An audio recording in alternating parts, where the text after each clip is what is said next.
All Parties Hurriyat Conference leadership, in a statement issued in Srinagar, said the fascist regime is using all brutal tactics, including killings, abductions, torture, and molestation of women, to crush the Kashmiris' ongoing freedom struggle.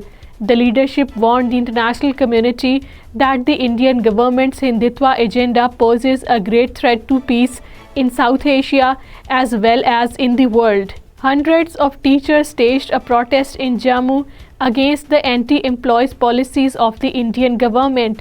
The teachers gathered outside the Bharatiya Janata Party headquarters in the city and demanded fulfillment of their demands.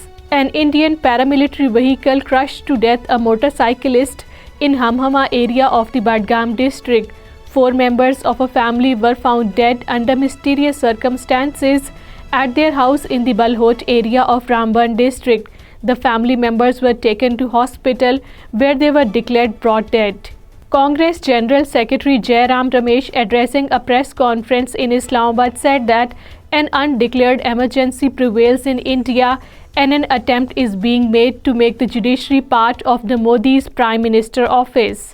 Chairman of World Forum for Peace and Justice Dr. Ghulam Nabi Fai, in a statement in Washington, said India is the biggest violator of the United Nations Security Council resolutions on Kashmir. He said that New Delhi continues to snatch the basic rights of the people of the occupied Kashmir.